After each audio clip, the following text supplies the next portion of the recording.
عليكم ورحمة الله وبركاته حبايبي طلاب الصف الثالث الإعدادي. النهاردة إن شاء الله هنعمل مراجعة على منهج جبر القراءة. هنعمل مراجعة ليه في الامتحان بظهري. أول حاجة إحنا كان عندنا حاجة اسمها حاصل ضرب في الديكارت. طيب كان في جزئية كده صغيرة موجودة قبلها اللي هي كانت تساوي زوجين مرتبين. معانا أول مسألة مهمة في تساوي زوجين مرتبين. الراجل بيقول لك إيه؟ بيقول لك إذا كان س ناقص 1 و11 بيساوي 8 وص زائد 3. عايز ايه حضرتك؟ هو عايز جذر س زائد 2 ص. طب تمام، مش اي مشكله. اول حاجه هتعملها انك بتساوي الاول بالاول والتاني بالتاني. يبقى س ناقص 1 بيساوي 8، يعني س بيساوي برافو 9، وص زائد 3 بيساوي 11، يعني ص بيساوي كام؟ 8. طيب بننبهك اهو انك اول حاجه تعملها في الامتحان اقرا السؤال مره واتنين قبل ما تجاوب. شوف هو عايز منك ايه بالظبط. هو طالب منك ايه؟ هو طالب منك هنا س وص؟ لا، ما عايز ايه؟ عايز جذر س زائد 2 ص. فيبقى كده يا حبايبي جذر الس اللي هي 9 و2 ص 2 في 8. وهنا الآلة تتحدث. احسب الآلة يا حبيبي. هيطلع معاك بيساوي 5 مستر. يعني مش المفروض يطلع موجب وسالب؟ لا اسمع بقى يا نجم. س تربيع ب 25 يبقى س بيساوي موجب او سالب 5. انما لما اكتبها كده جذر رياضه كده جذر 25 فتبقى الاجابه 5 بس. يبقى على حسب هو كاتب ايه بالظبط. دي كانت مسألة. طيب في حاجة تانية برضو راجل ممكن يطلبها منك، خير يا رب. بيقول لك إذا كان 3 أس س وجذر ص بيساوي 1 و4.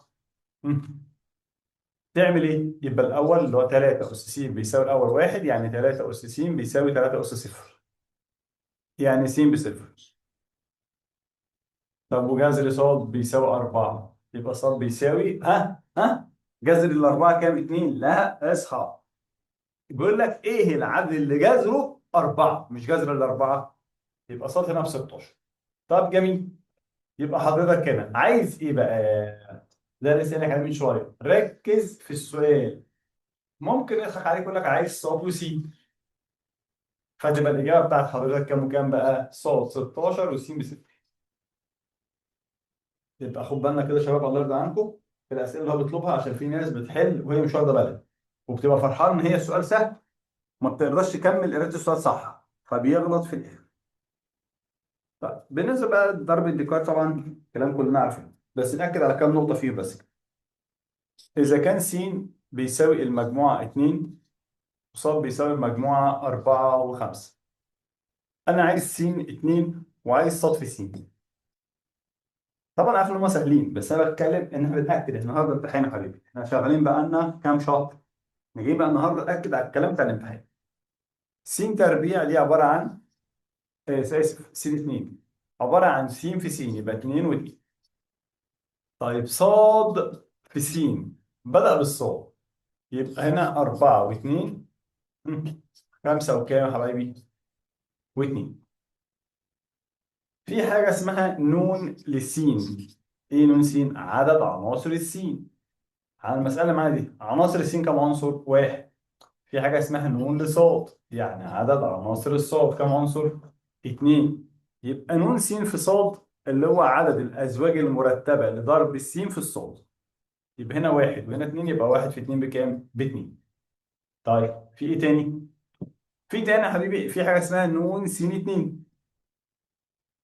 فنون سين اتنين واحد في واحد بكام؟ بواحد.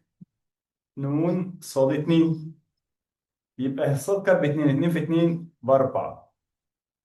طيب تعالى نطلع بعد كده على حاجة تانية مهمة جدا جدا جدا برضه في ايه؟ في القصة بتاعت النون دي. بيقول لك إذا كان نون للسين بيساوي 3 وصاد بالمجموعة 2، نون س في صاد بكام؟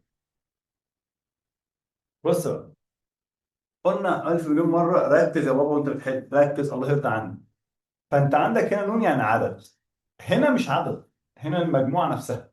يبقى صاد هنا باثنين، فيبقى عددهم كام رقم؟ هو رقم واحد. في كام؟ بثلاثة. يبقى واحد في ثلاثة بكام؟ بثلاثة. أو ثلاثة في واحد بكام؟ بثلاثة. يبقى عناصر السين كانت ثلاثة، عناصر الصاد كان هو رقم. طيب في حاجه اسمها نون س في فاي، وحاجه اسمها س في فاي.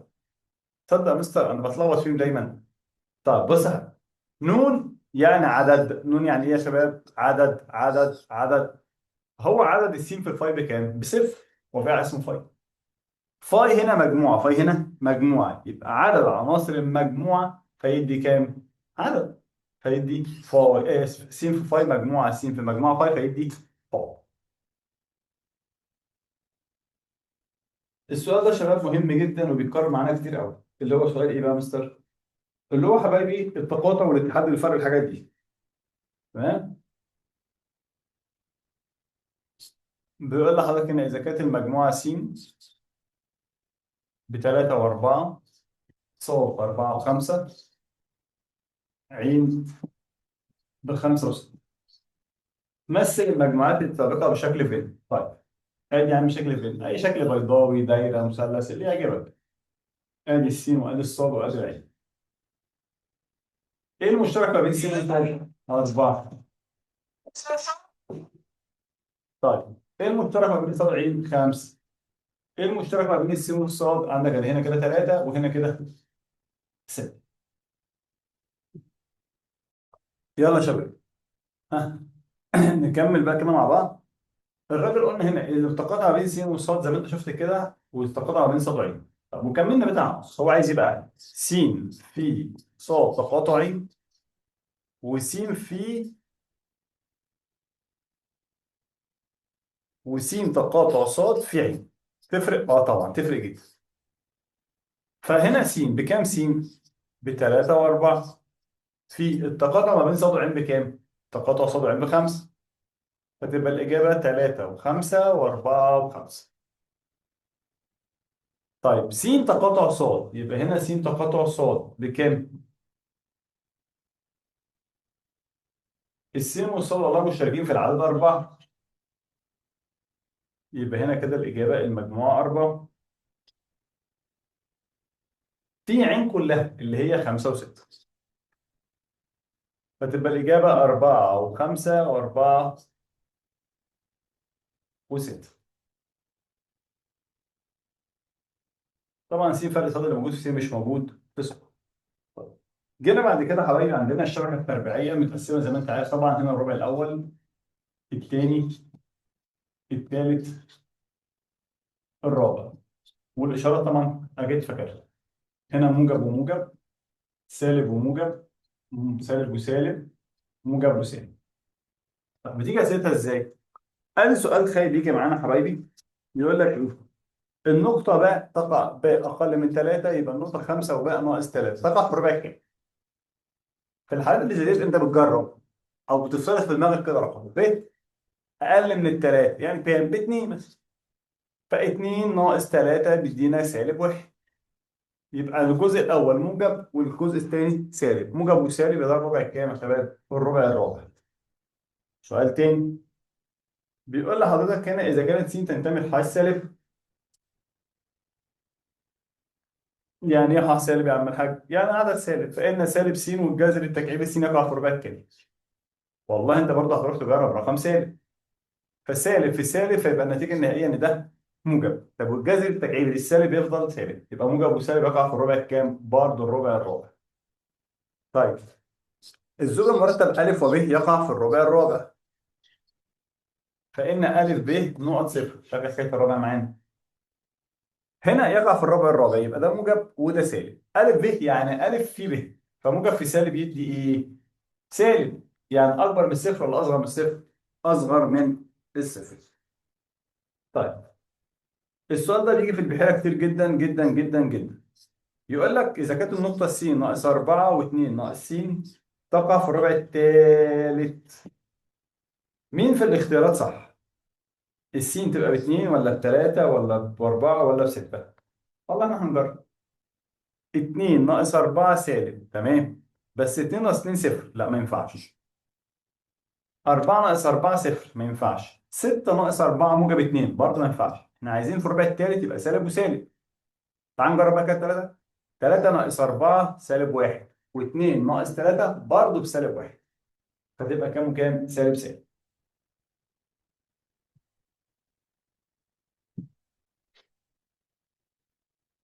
بعد كده كنا دخلنا على العلاقات والدوال. طبعا درس العلاقات ده كان درس سهل وبسيط، مفيش اي مشكله. اهم حاجه بس عندي تاخد بالك ايه من العلاقه. بيقول لك يا حبيبي اذا كانت س بتساوي 1 2 3 وص بتساوي 1 4 6 9، وكانت العلاقه من س لص تعني ان ا بيساوي جذر ب. ايوه هو ده اللي انا عايزه. ا بيساوي ايه؟ جذر ب. طب جميل. عشان يكون الالف جذر ب هو طالب مني اول حاجه بيان علاقه، بيان عين. ها يبقى كام وكام بقى؟ واحد مع جذر الواحد واحد، اتنين جذر الأربعة، والتلاتة دي جذر الكام؟ التسعة. يبقى دي كده باين العلاقة. مثله مخطط سهل. بنعمل كده هنا عمود لقيم السين، وعمود تاني كده قصاده القيم الصاد. كل اللي جاله سهل، س صاد كله كده كده مكتوب بالواحد والاثنين والتلاتة، وهنا كان واحد وأربعة وستة وتسعة. فبنعمل ايه بقى؟ وصل يا عم الواحد قصاد الواحد اهو، سهم واضح كده بالمسطرة طبعا. اتنين رايحة للأربعة، التلاتة رايحة للتسعة. طب لو قال لي مثلها مخطط بياني، طبعا ما اتقالش من زمان. ادي المخطط البياني بتاع حضرتك اهو. ادي هنا س وادي هنا ص. يعني بقى ارقام السين الواحد والاثنين والثلاثه، ارقام الصاد واحد أربعة ستة تسعة. نقطة بس واضحة كده. طيب واحد واحد اهو، اثنين واربعة يبقى اثنين قصاد الاربعة اهي، ثلاثة وتسعة ادي ثلاثة وتسعة اهي. بوصل دول مثلا؟ طبعا لا. طب في حاجة عندي اسمها المجال، وحاجة اسمها المجال المقابل، وحاجة اسمها المدى. المجال دي عناصر السين. لو العلاقة دالة يبقى الواحد والاثنين والثلاثة هي مجموعة عناصر سين، يعني في قوس مجموعة. طب المجال المقابل كل عناصر الصاد. طب المدى هي مجموعة صور سين في صاد. يعني بالبلدي كده يا حبايبي الحاجات اللي جالها سهل، اللي هو الواحد والأربعة والتسعة، وبرضه ما بيتحطوش في أزواج مرتبة، بيتحطوا في قوس مجموعة بس. طب العلاقة ده اللي مش ده طبعا بقول له ده لأن كل عنصر من السين خرج منه سهم واحد فقط. طيب السؤال جه هنا السنه اللي فاتت وكان سؤال سهل وبسيط. بيقول لك لو العلاقه ده، ايوه بقى عايز ايه حضرتك؟ بيقول لك اذا كانت س بتساوي سالب 2 و2 و5 وص بيساوي 3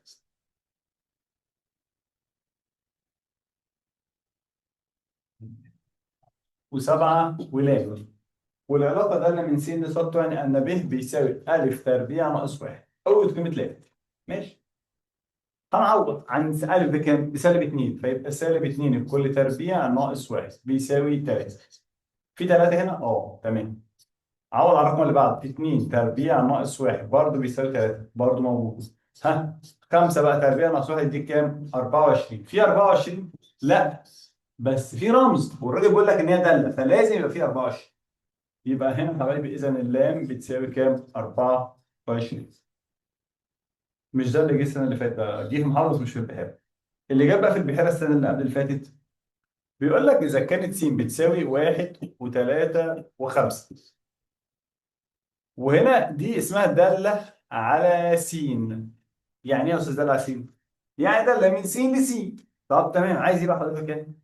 بيقول لي وكان بيان العلاقة او بيان الدالة هو ألف وثلاثة وب وواحد وواحد وخمسة. عايز القيمة العددية لألف زائد ب. طيب بص هنا محترمة اهو. بنقول لو العلاقة هنا دالة، لو العلاقة دالة يبقى لازم كل عنصر يطلع منه سهم واحد فقط. فاحنا هنا ظهر واحد، مالناش دعوه بيه خلاص. يبقى أ بيساوي 3 وب بيساوي 5. طب ممكن عكس، مش هتفرق. أ هي اللي بخمسة وب بثلاثة، هو كده كده هيبقى المجموع بتاعنا بيساوي كام؟ بيساوي 8.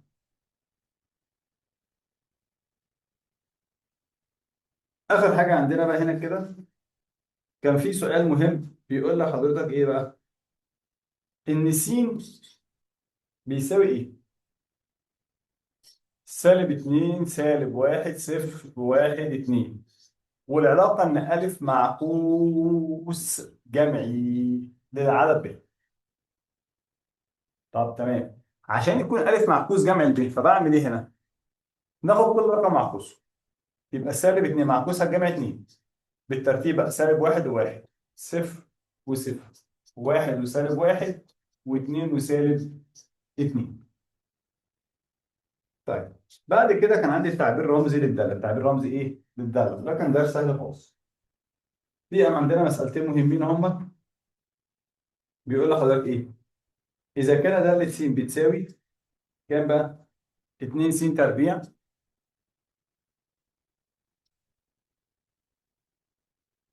ناقص ناقص 5 س زائد 2. اثبت ان داله النص بيساوي داله الاثنين. يلا يلا يا عم حاج. هتعمل ايه؟ هتجيب داله النص وتجيب داله الاثنين. داله النص نحسب يعني ايه؟ هنعوض عن كل س بنص، يبقى 2 في نص في كل تربيع ناقص 5 في نص زائد 2 بيساوي، تطلع بصفر. طب وداله الاثنين عوض. 2 في 2 تربيع ناقص 5 في 2 زائد 2 هيطلع برضه بيساوي صفر. يبقى نقول له إذا دالة النص بيساوي دالة الاثنين. ده سؤال منه. في سؤال بقى أهم، هو مش أهم، هو أشهر يعني، مش فكرة أهم وإيه منه. كان بيقول لك إذا كان دالة س بيساوي س تربيع ناقص 3 س، وراح لس بيساوي س تربيع ناقص س ناقص 3. إيه المطلوب بقى؟ بيقول لي أوجد قيمة د جذر 2 زائد 3 لراه برضه الجذر 2. السؤال ده اتقال ياما قوي. ها بنعمل ايه؟ هنعوض. لما قال د هنعوض في الداله اللي اسمها د. لما قال ر هنعوض في الداله اللي اسمها ر. طيب يلا بينا يا عم. يلا يبقى جذر 2 في كل تربيع ناقص 3 في جذر 2 زائد 3. ايوه هي بقى الغلطه بتيجي هنا. التلاته حبايبي بفكرك ان هي مضروبه في الداله كلها. التلاته مضروبه فين؟ في الداله كلها. يبقى 3 افتح قوس. رحنا عند الراء بقى مكان السين جذر 2 ناقص 3. ده كله طبعا بالآلة هيطلع معاك بيساوي كام؟ هيطلع بيساوي سالب 7. لما نستنقص يديك سالب 1، دي إجابة غلط. طب كان في حاجة اسمها مستر درجة الدالة. تمام، مالها بقى درجة الدالة؟ بتساوي ايه بقى درجة الدالة هنا معانا؟ دلوقتي يا حبايبي احنا عندنا درجة الدالة هي أعلى أس للرمز على الدالة. فدالة س بيساوي س أس 3 زائد 5 س أس 2 زائد 4 س زائد 1. دالة س بيساوي س أس 2 زائد 7 س زائد 1. دالة س بيساوي 3 زائد 5 س. دالة س بيساوي 4. العب يلا. دالة س بيساوي س أس 2 في س ناقص 1 لكل أس 3. دالة س بيساوي س أس 2 ناقص افتح قوس س أس 2 ناقص 3. دالة س بيساوي س أس 2 ناقص افتح قوس س ناقص 3 لكل أس 2. يلا بينا.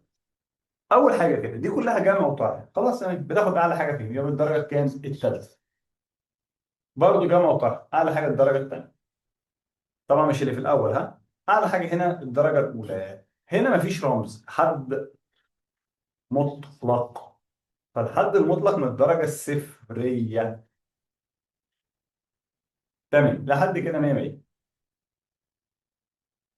ها تعالوا بقى نشوف مع بعض كده. هنا ده ضرب. عند ضرب الاساسات المشابهه كلكم حافظين بنعمل ايه؟ بنثبت الاساس ونجمع الاسس. جميل. فيبقى كام بقى من الدرجه الخامسه؟ هنا 2 هنا 3 يبقى كده درجه 5. طيب هنا س تربيع ناقص س تربيع فتفضل 3 يبقى من الدرجة الصفرية. هنا ده الكل تربيع. لازم يتفك الأول. بيتفك ازاي بقى؟ الأول نربعه والتاني نربعه والأول في التاني في اتنين نضربه. لما نيجي نختصر هتلاقي س تربيع راحت مع س تربيع بس. يبقى اتفضل لك كام؟ 6 س سالب، ما هو السالب في سالب الموجب. يبقى من الدرجة الإيه؟ الأولى.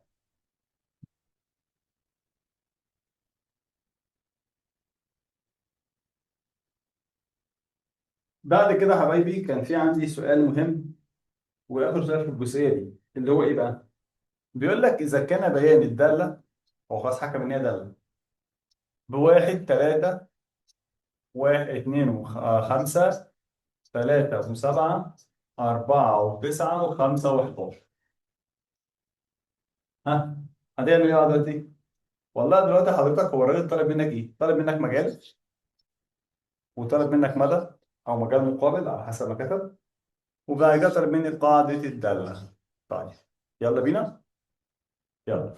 اول حاجه المجال هي مجموعه عناصر يبقى الارقام اللي كتبت في الاول هي مجموعه عناصر س من غير ازواج مرتبه.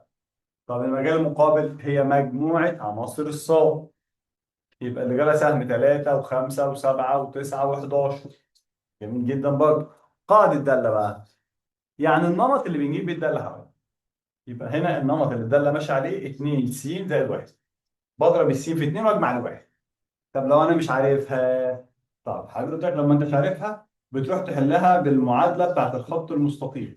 معادله خط مستقيم. هتختار النقطتين 1 و3 والنقطه 2 و5، وتروح تجيب الميل، وبعد كده تروح تجيب الجزء المقطوع وتعوض. طب هي نفسها. طيب بعد كده يا حبايبي كان عندنا الدوال ايه؟ كثيرات الحدود. امتى تكون الداله كثيره الحدود؟ قال له والله ان الداله بتاعتها تكون مش كسر ومش جذر ومش اس ثابت. ان الداله ما تبقاش كسر ولا جذر ولا اس ايه ثابت. طب ايه اول داله عندنا في دوال كثيره الحدود؟ الداله الثابته. داله س بيساوي 3. خط مستقيم يوازي محور الصادات ولا السينات؟ لا يا مستر السينات. تمام. وبعدين ويقطع محور الصادات في النقطه صفر والرقم اللي هو قال عليه.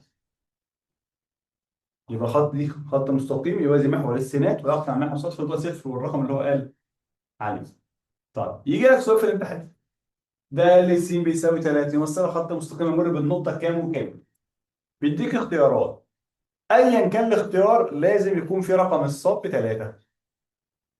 واحد بقى وثلاثه، اثنين وثلاثه، سالب ثلاثه وثلاثه، جذر خمسه وثلاثه، اي رقم قصاد الثلاثه. تمام.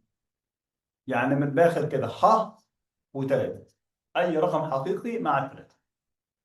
طيب السؤال الثاني يقول لك اذا كان داله س بيساوي 3، يبقى داله 5 زائد داله سالب 5 بكام؟ داله الخمسه بثلاثه، وداله سالب 5 برضه بثلاثه، ف3 و3 6.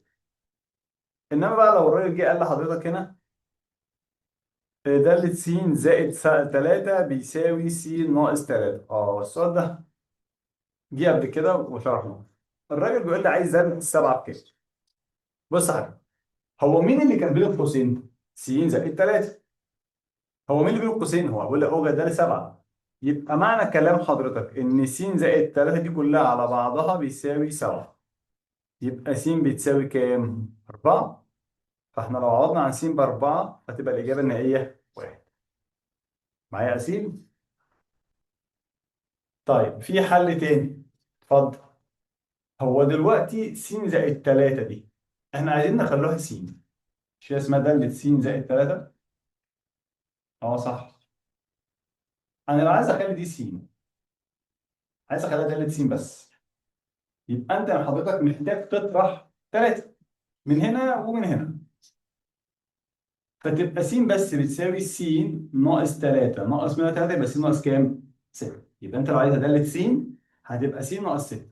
هو طالب منك دالة الكام؟ دالة السبعة. يبقى 7 ناقص 6 برضه بيساوي الواحد.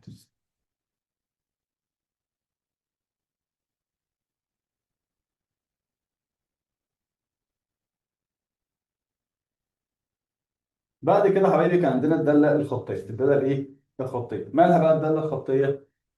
هي داله من الدرجه الاولى تمثل بخط مستقيم.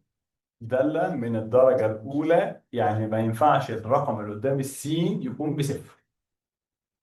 طيب بنجيبها ازاي؟ اقول لك مثل بيانيا وجت قبل كده 2 س زائد 1. بتعمل حضرتك جدول اللي هو بتاع 0 12 ده. هنا س وهنا ص. صفر مره، واحد مره، اتنين مره. لازم صفر اتنين؟ لا مش شرط 0 12 اي رقم. طيب يبقى 2 في 0 في 0 زائد 1 يديك 1. 2 في 1 ب 2 و1 5. سوري 2 في 1 ب 2 2 5. انت بتهزروا يا جدعان. 2 في 1 ب 2 1 3. 2 في 2 ب 4 و1 كده كام؟ 5. تمثل خط مستقيم تطلع معاك الداله عامله كده. طب لو الراجل بيقول لي عايز اجيب نقطه تقاطع مع محور السينات،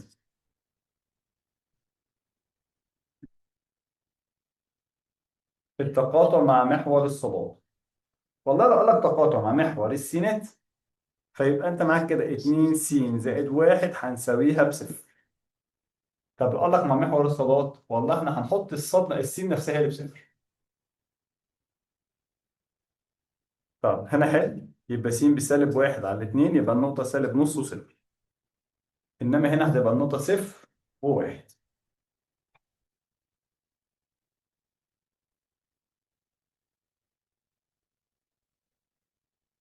في سؤال مهم جدا بيتكرر هنا في كذا محافظة والناس بتقع فيه، اللي هو ايه بقى؟ بص كده على السؤال الحلو ده. بقول لك دالة س بتساوي 3 س ان، تمثل بخط مستقيم يمر بالنقطة صفر و3 ولا 3 وصفر، ولا صفر وصفر ولا 3 و3. دي اختيارات. طبعا معظم الناس بتختار اجابات غلط. ليه؟ استعجال، قلة تركيز، حاجات ياما. اولا بالجبر احنا هنعوض عن النقطة س بصفر وصاد بثلاثة. فانت يا حبيبي احسبها كده، 3 في صفر بصفر، ده صفر؟ لا. طيب هنعوض هنا عن س بثلاثة، ف3 في 3 بتسعة، ده 9؟ لا. هنعوض عن س بصفر، 3 في صفر بصفر، ده بصفر؟ اه، يبقى النقطة دي حاجة. طب ومن الهندسة، مش احنا قلنا حبايبي اللي مفيش جزء مقطوع يبقى بيمر بنقطة الأصل؟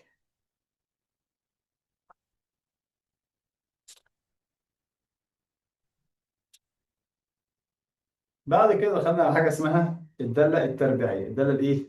التربيعية، ودي طبعا مهمة جدا جدا جدا جدا جدا جدا جدا. بيقول لحضرتك هنا دالة س بيساوي أ س تربيع زائد ب س زائد ج، بشرط طبعا إن أ ما يساويش صفر، لأن معادلة من الدرجة الثانية. طيب نقطة رأس المحنك كانت بتساوي إيه يا شباب؟ سالب ب على 2 أ، والدالة بتاعت سالب ب على 2 أ. يعني إيه؟ يعني مسألة صغيرة كده نفتكر بيها. دالة س بيساوي 2 أ 2 س تربيع ناقص 4 س زائد 5. عايز نقطة رأس المحنك. بنجيب الأول إحداث السين اللي هو سالب ب على 2 أ. فين يا عم سالب ب؟ ادي الرقم اللي قدام البيت سالب 4، يعني موجب 4 على 2 في 1000، فيبقى 2 في كام؟ 2 في 2. ف 4 على 4 فيها الواحد، ده احداث السيني. طب والاحداث الصادي؟ الداله بتاعت الرقم اللي انت لسه جايبه. انت جبت السين بواحد، يبقى الداله بتاعت الرقم اللي انت لسه جايبه. يبقى 2 في 1 تربيع ناقص 4 في 1 زائد 5.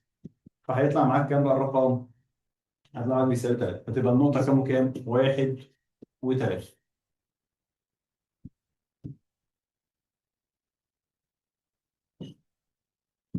اما بقى عن رسم الداله التربيعيه فكنا بنعرف نحل يا جماعه. تمام؟ ده اللي س بيساوي وكرر ارقامها من كام لكام، زي ما الراجل محتاج. في سؤال بس جه في الدقهليه قبل كده، سؤال قديم، وهو سؤال تراكمي، فكرك بس بيه كده. ده اللي س بيساوي س تربيع، وس تنتمي لفتره من سالب 2 ل 2. فتبقى هنا ده اللي س تنتمي لفتره من كام لكام؟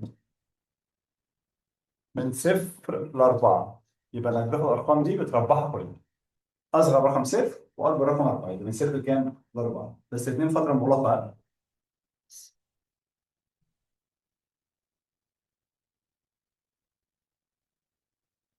بعد كده حبايبي كان عندنا النسبة والتناسب. احنا طبعا ايه بنراجع، يعني بس بنفكرك بالمسائل بتاعتنا، انما احنا كحل حلنا كتير. اول سؤال عندك يديك كذا حد كده يقول لك اوجد الثالث المتناسب، الرابع المتناسب، الخامس المتناسب، اي حاجه. فاحنا مثلا معانا 2 و3 و6، عايز اجيب المتناسب. ماشي يلا بينا. لو الراجل طلب منك الاول يبقى س على 2. لو هو عايز الاول س على 2 بيساوي 3 على 6 ونعمل مقص. طب لو عايز التاني، يبقى 2 على س بيساوي 3 على 6 ونعمل مقص. اما بقى لو عايز التالت، يبقى 2 على س 2 على 3 بيساوي س على 6 ونعمل مقص. طب لو عايز الرابع المتناسب، يبقى 2 على 3 بيساوي 6 على س وبرضه نعمل مقص. وخد بالك ما بين ده وما بين الوسط المتناسب، ما بين ده وما بين وسط الايه؟ المتناسب. طيب كان في هنا سؤال مهم جدا جدا جدا جدا، اللي هو ايه بقى؟ الراجل بيقول لحضرتك هنا ألف إلى ب بيساوي 2 ل 3، وب ل ج بيساوي 5 ل 6. عايز ألف لب ل ج أو ألف ل ج. هنا كنا بنقول يا شباب المعاملة الملياني كوب على الفاضي، الملياني كوب على الفاضي. هنا 2 ل 3 وهنا 5 إلى 6 ب ل ج. مين بقى المليان؟ الب. طيب يبقى هنا كام بقى؟ بيكوب على الفاضي، يبقى هنحط 5 وهنحط 3. ف2 في 5 ب 10، 3 في 5 ب 15، 3 في 6 ب 18. هو كان طالب بألف إلى ج، يبقى ألف على ج بيساوي 10 على 18 على الاثنين فيها 5 على الاثنين فيها 9، يبقى 5 9.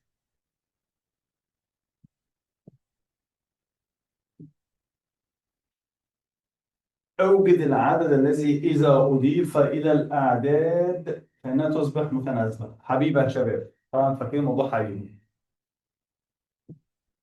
تمام؟ لا طبعا أنت مش فاكرة يا سيدي، أنت وردية، أنت ما قلتلكمش أساسا. هنا يا حبايبي، أوجد عدد إذا أضيف إلى الأعداد كام وكام؟ 3 و5 و8 و12. هنعمل إيه بقى؟ يبقى س زائد 3 على س زائد 5 بيساوي س زائد 8 على س زائد 12. وهنعمل مقص هنا بقى يا حبايبي، الأول في الأول والأول في التاني والتاني في الأول والتاني في التاني. فالس في س بس تربيع،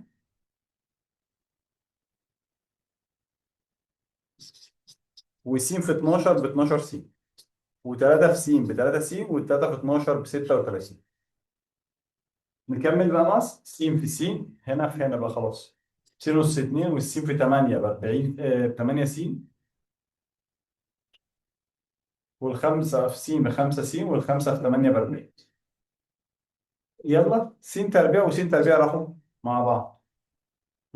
وبعدين اتفضل لك هنا 15 س زائد 36. طب وهنا وهنا 13 س زائد برضو كام؟ 40. نجمع بقى في ايه وايه في ايه؟ دول في طرف ودول في طرف. فيبقى هنا كده في 2 س بيساوي كام؟ 40 ناقصين فيها الاربعه. يبقى س بيساوي 4 على 2 يعني فيها الاثنين. يبقى العدد المضاف لكل عدد هو كام؟ 2. طيب اوجد بقى العدد الذي اضيف الى حدي النسبه كذا الى كذا فانها تصبح. وماله يا عم؟ ده سؤال سهل خالص ده. اه اتفضل يا حبيبي. يبقى اضيف يبقى س زائد وس زائد وتساوي. طب اوجد طرح ثلاث امثال. السؤال ده مهم يا جماعه. طرح ثلاثه امثال من حدي النسبه، يبقى هو اللي هيطرح منها. ها كام على كام؟ 49 على 69. صارت النسبه 2 الى 3. يلا يبقى انت العدد 49 وال 69 دول موجودين. هطرح منهم ثلاث امثال، يبقى ناقص 3 س ناقص 3 س. ايه اللي حصل؟ اصبحت النسبه 2 على 3 ونعمل نقص. ف2 في 69 ب 138 ناقص 2 في سالب 3 في سالب 3 س بيساوي 3 في 49 ناقص 3 في 3 في 9 س. نجمع دول هنا ودول هنا، هيبقى هنا عند حضرتك 3 س بيساوي 9، يبقى س بيساوي 3، يبقى العدد هو 3. طيب اوجد العدد الذي اضيفه مربعي يبقى س تربيع. بس خد بالك قال لك اوجد العدد بس، يبقى الاجابه ان هي موجب وسالب، ولا اوجد العدد الموجب الذي اذا اضيف. لو قال لك موجب يبقى موجب. السؤال ده برضه يا حبايبي بيتكرر معانا كتير. بيقول لك عددان صحيحان النسبه بينهم 2 ل 3. دي نسبه الاعداد. اضيف للاول 7 وطرح من الثاني 12، صارت النسبه 5 الى 3. عايز العدد. يبقى انا اول حاجه بعملها نفرض ان العددان هما 2 س و3 س. يلا بينا بقى نشوف المساله. بيقول لك اضيف للعدد الاول 7، يبقى 2 س زائد 7، وطرح من العدد الثاني اللي هو 3 س ده هنقص منه 12. ايه اللي حصل؟ صارت النسبه 5 الى 3 ونعمل مقص. قلنا يا حبايبي نفكرك ببدأ بالرقم الكبير الاول. دول 3 في 5 ب 15 س، و5 في 12 ب 60، 3 في 2 ب 6 س زائد 3 7 ب 21.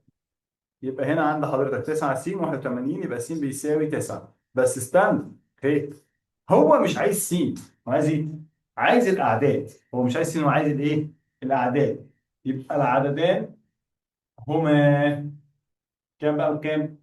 2 في 9 ب 18، و3 في 9 ب 27. في سؤال يا جماعه ما اتقالش من زمان قوي قوي قوي قوي قوي، وهو سؤال خايب وسهل، بس بالرغم انه سؤال خايب وسهل ان ممكن ناس كتيره قوي تقع فيه. ايه السؤال الخايب السهل اللي الناس تقع فيه ده مستوى؟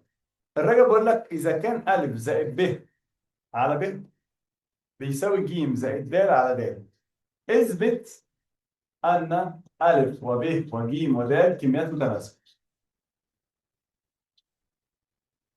طبعا حضرتك هنا مفكر تقول ان الف على ب بيساوي ج على د بيساوي م وكده، لا لا لا لا لا، هنا مقصر اهو. صح افتكرت. يبقى مقص ألف في د بألف د، وب في د بب د، ب في ج بب ج، وب في د بب د.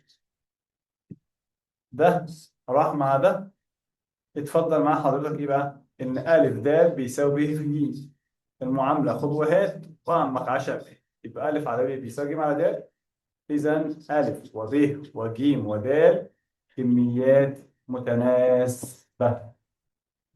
طب معلش يا مستر، كان في سؤال تاني برضو كده، ايه يا ترى؟ كان سؤال بيقول لي كده ان 4 ألف بيساوي 3 ب بيساوي 2 ج. انا عايز اعرف الف الى ب الى ج بكام. بص يا حبيبي، هنقسم على عدد كلهم يبقى اسم علي.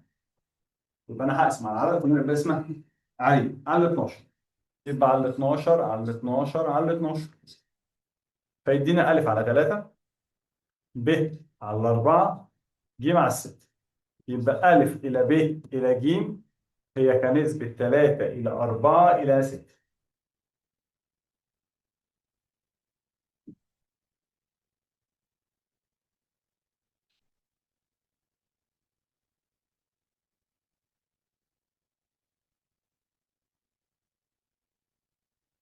السؤال طبعا المهم وبيتكرر معانا برضو كتير، لو عكس بس واحد سائلينه، اذا كان ايه بقى؟ اذا كان الف وب وج ود كميات متناسبه، فهنقول ايه بقى؟ هنقول يا حبايبي كده اثبت ان هم، اي حاجه، إيه مثلا الف تربيع زائد ج تربيع على ب تربيع زائد د تربيع بيساوي الف ج على ب د. يلا، اول حاجه حضرتك ده سؤال في الامتحان، بتعمل انت ايه؟ ده كميات متناسبه بس ولا تناسب متسلسل؟ لا متناسب. يبقى ايه على ايه بيساوي على ايه؟ يبقى الف على ب بيساوي ج على ب، مفيش تكرار بيساوي م. يبقى الف بب م والجيم بدل م. اقول اثبت صح؟ يبقى طرف ايمن وطرف ايسر. يبقى الطرف الايمن بيساوي الف اللي هو كام بقى؟ الف ب د بكل تربيع ب م بكل تربيع زائد ج بدال م برضو بكل تربيع على ب تربيع زائد د تربيع. فك التربيعات يا عم، يبقى ب تربيع م تربيع زائد د تربيع م تربيع.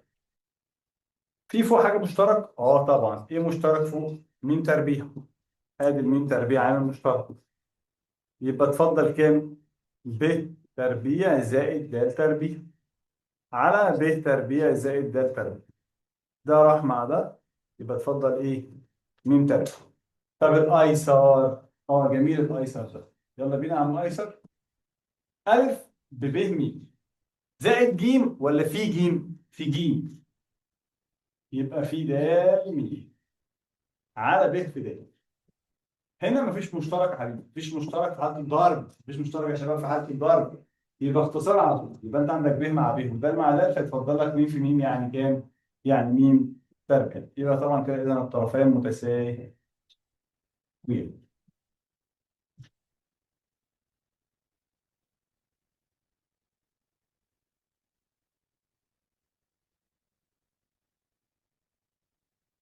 تعالى بقى السؤال بتاع احدى النسب اللي تعب الناس كلها، الا طبعا الناس اللي بتفهم والناس الشاطره.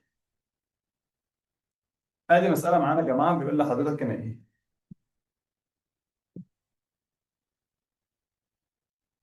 إذا كان يبقى ألف على 4 س زائد ص بيساوي ب على س ناقص 4 ص. اثبت أن ألف زائد ب على 5 س ناقص 3 ص بيساوي ألف ناقص ب على 3 س ناقص زائد 5 ص. هنعمل إيه؟ ألف زائد ب. بص يا حبيبي، أنا قلت لك في المسألة ديت صح، يبقى ليك كداب وساعات المنافق. أنت بص هو عمل إيه وتحل زي ألف زائد ب، جمع ألف مع ب يبقى بجمع النسبة الأولى والثانية. بس اللي أكتب بسط أكتب مقام، يبقى ألف على 4 س زائد ص زائد ب، يبقى تحت زائد س ناقص 4 ص. فأدي ألف زائد ب على 5 س ناقص 3 ص. الكلام ده بيساوي إيه؟ إحدى النسب. طب جميل. عادي تاني هو ألف ناقص ب، يبقى أنت هتضرب هنا دي في سالب واحد وتجمع الأولى والتانية مع بعض. يبقى ألف على 4 س زائد ص، لا أكتب بسط أكتب مقام، سالب ب سالب س، يبقى سالب سالب يبقى موجب 4 ص. يعني ألف ناقص ب فوق، وتحت 4 س ناقص س 3 س، وصاد و4 صاد يعني ب5 صاد. برضه بيساوي إحدى النسب. ده إحدى النسب وإحدى النسب الاتنين بيساووا بعض. إذا ده بيساوي، مش الطرفين متساويين. طيب هنا الراجل كان بيقول لك إيه؟ إذا كان صاد على س ناقص ع بيساوي س على الصاد بيساوي س زائد صاد على ع. اثبت ان كل النسب بتساوي 2 لم تكن س زائد ص بيساوي صفر. ايه ده؟ هنعمل ايه؟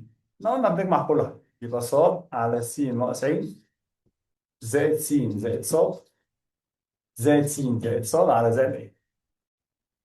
في حضرتك معاك فوق 2 س و2 ص وتحت ع مع سالب ع، يعني س زائد ص. هناخد 2 بره عامل مشترك، يبقى اتفضل س زائد ص على س زائد ص. ده مع ده يبقى تساوي 2، يبقى يساوي إحدى النسب. يبقى كده كل النسب بتاعتنا بتساوي 2. طيب لو الراجل عايز يجيب مسألة مثلا يجيب فيها س لوحدها وصاد لوحدها وعين لوحدها، بنعمل فيها إيه؟ قلنا بنجمع اللي فيهم س ناقص اللي ما فيهاش س. طب يجيب صاد لوحدها إزاي؟ نجمع اللي فيهم صاد ناقص اللي ما فيهاش صاد. طب يجيب س وصاد وعين لوحدها إزاي؟ أجمع كله مع بعض. يعني شبه السؤال ده كده مثلا، أ زائد ب على 4، ب زائد ج على 5، ج زائد أ على 7. اثبت أن أ زائد ب زائد ج على أ، أوبا، بيساوي كام يا عم؟ 8 على 3. لا لا لا، إيه الكلام الغريب ده؟ بص يا حبيبي، هو عايز يجيب أ وب وج مع بعض، يبقى بجمع النسب الثلاثة. بجمع النسب الثلاثة يبقى أ زائد ب على 4 زائد ب زائد ج على 5 زائد ج زائد أ على 7. هتلاقي معاك هنا 2 أ و2 ب و2 ج على 4 و5 9 و7 16. فوق 2 عامل مشترك، اتفضل لك أ زائد ب زائد ج على 16، ده مع ده 2 على 2، يبقى اتفضل أ زائد ب زائد ج على 8 بيساوي إحدى النسب. جميل. طيب عايز أجيب بقى أ لوحدها في طرف، وبعدين عشان تجيب أ لوحدها في طرف هتجمع اللي فيهم أ ناقص اللي ما فيهاش أ. مين اللي فيهم أ؟ الأولى والثالثة. يبقى أ زائد ب على 4 زائد ج زائد أ على زائد 7.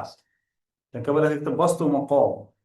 هضرب بقى في النص في سالب واحد، دي كلها كده هضربها في سالب واحد، يبقى سالب ب سالب ج على تحت سالب 5. فألف موجب وألف موجب 2 ألف، ب موجب وب سالب راحوا مع بعض، ج موجب وج سالب برضه راحوا مع بعض. 4 و7 12 ناقص 5 كام؟ 4 و5 11. 4 و7، ركزوا بقى، 4 و7 11 ناقص 5 فيها 6. ها، وبعدين يبقى على الاثنين على 2 ألف على الثلاثة برضه بيساوي إحدى النسب. بس مش ده اللي الراجل طالبه، مش مشكلة. مش ده إحدى النسب وده إحدى النسب، يبقى الاثنين دول بيساوي بعض. يبقى إذا أ زائد ب زائد ج على 8 بيساوي أ على كام؟ على 3. بعد كده في خاصية بتقول إن المقدم على المقدم بيساوي 3 على 2. يبقى أ زائد ب زائد ج على كام يا شباب؟ على أ بيساوي حبايبي 8 على 3.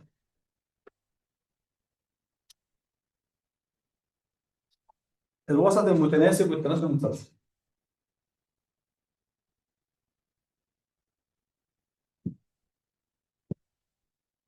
طبعا قلنا لو ب وسط بين أ وج، ده معناه إن أ على ب بيساوي ب على ج بيساوي مين؟ من هنا ب تربيع بيساوي أ ج، يعني ب بيساوي موجب وسالب جذر أ في ج لو طلب منك الوسط. طب لو طلب منك اثبت أن، يبقى بنجيب من الآخر ب بج م والألف بج م إيه؟ تربيع. أول مسألة واحدة بس كده في الحتة دي، يا رب تكون إيه؟ مركز معايا. بيقول لحضرتك هنا ب ناقص ج على أ ناقص ب بكل تربيع بيساوي ج على أ.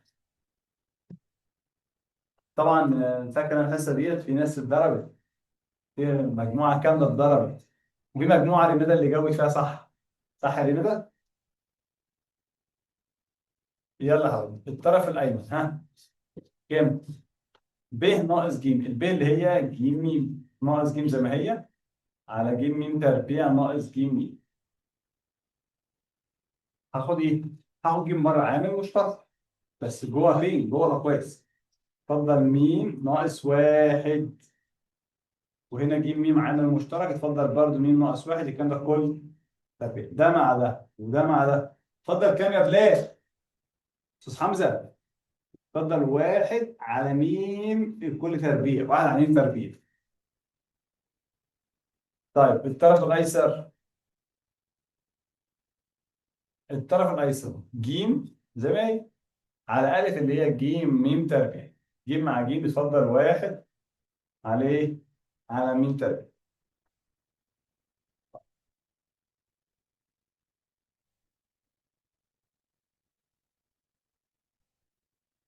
في سؤال يا حبايبي هنا ما اتقالش من زمان قوي، كان بيقول لك إذا كان ألف تربيع زائد ب تربيع على ب تربيع بيساوي ب تربيع زائد ج تربيع على ج تربيع، اثبت أن ب وسط متناسب بين ألف وج.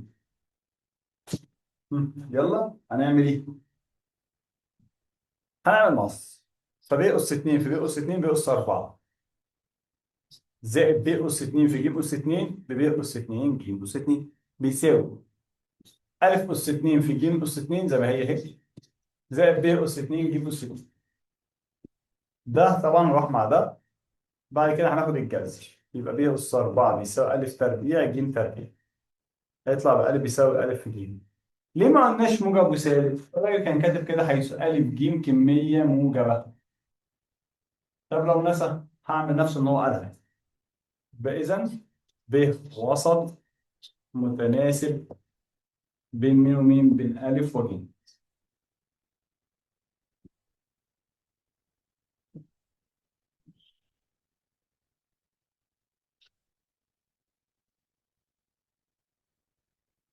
تغير طردي وتغير عكسي. طبعا طولت عليكم شويه بس ايه لازم نقول كل حاجه معانا. ص تتناسب طرديا مع س، ص تتغير عكسيا مع س. في الحاله دي كاف بيساوي ص على س، كاف بيساوي ص على س، تبقى العلاقه ان ص بيساوي كاف في س. هنا كاف بيساوي ص في س، وتبقى العلاقه ص بيساوي كاف اللي انت جبتها على اس. يمثل ضلعين بخط مستقيم يمر بنقطه الاصل، يا كده يا كده، يا اما الرسمه الثالثه كده.